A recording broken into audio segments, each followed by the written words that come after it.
नमस्कार, मी ललिता शेंद्रेकर आपल्या समोर अण्णाभाऊ साठे लिखित माझे माहेर वागदरा या पाठाचं मी अभिवाचन करत आहे.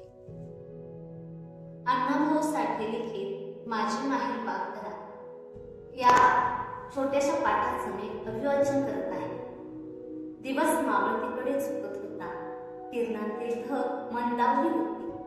किरणे हिरव्या घनदाट वनराजीवर वर्षत होती. त्यामुळे झाडांचा हिरवा रंग झगमगत होता.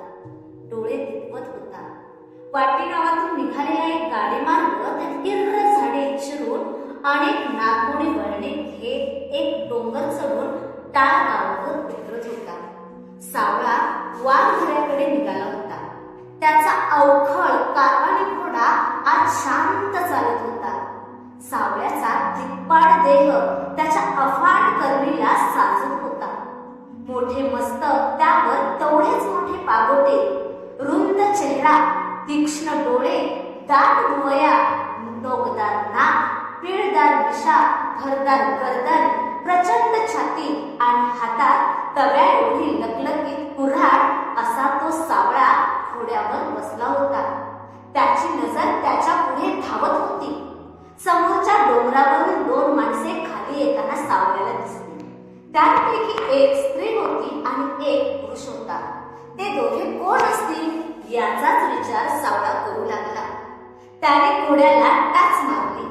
तो वळणापाठी वळणे ओलांडू लागला.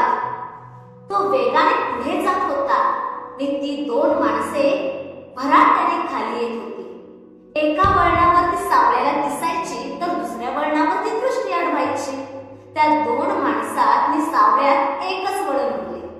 आता ती दोन माणसे समोर येणार म्हणून सावळ्याने घोड्याला टाच मारली, पण त्याची निराशा झाली. इतका वेळ दिसणारी ती दोन माणसे आता एकाएकी नाहीशी झाली होती. हे असे कसे झाले? ती दोन माणसे कोठे दडली?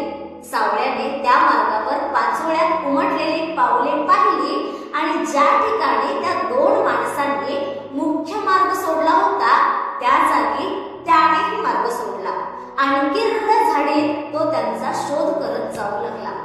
जाता जाता त्याने बाजूच्या उंच गांजणीच्या गवतावर पाहिले आणि चकित होऊन तो थांबला.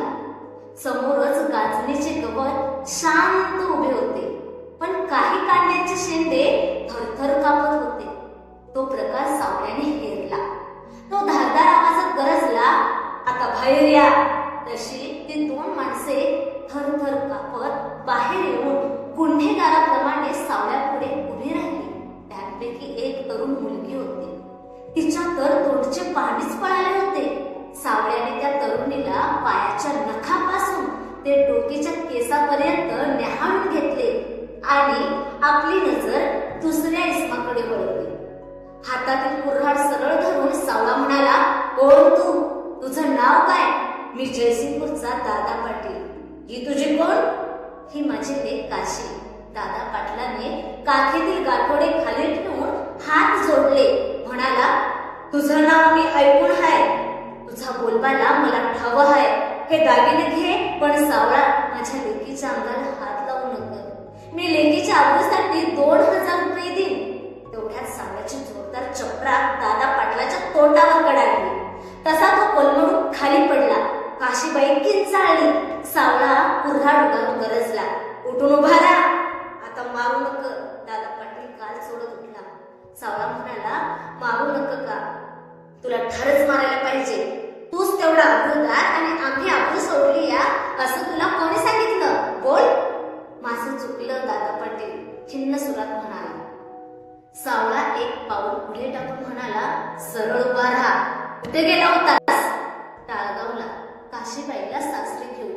मग परत का आलीस? जावई काशीला घरात घेत नाही. कशापायी घरात घेत नाही? लग्नात म्या हुंडा कबूल केला होता.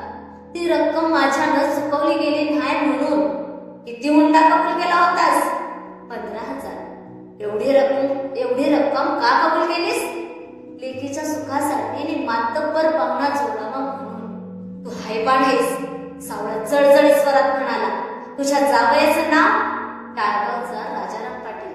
दादा पाटील पडक्या आवाजात उतरला. मग चल तर. सावळा गरजला. कुठं? दादाला कापरं भरलं. सावळा भडकला आणि म्हणाला, माझ्या मागून गुमान चाल. बरं चलतं. ते तिघे मुख्य वाटेवर आले. घोडा तसाच उभा राहत होता. त्याच्याकडे पाहत पुन्हा सावळ्याने हुकूम केला, पोरीला घोड्यावर बसव आणि चाल. दादा पाटलाने काशीला घोड्यावर बसवले. आता कसला प्रसंग वाढून ठेवला आहे याचा विचार करून काशीचा प्राण कंठात आला होता. सावळा काशीला घेऊन टाळगावची वाट चालू लागला.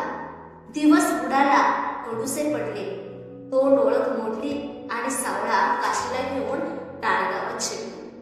राजाराम पाटलाच्या वाड्यापुढे येताच त्याने वाघ गरजावा तशी आरोळी ठोकली. राजाराम पाटला बाहेर ये. ती हाक ऐकून राजाराम चमकला. अशी उर्मट हाक कुणी मारली? त्याला राग आला. चटकन उठून त्याने कुऱ्हाड घेतली. कंदिलाच्या प्रकाशात त्याची कुऱ्हाड चमकली. तो डिरकला. कोण आहे?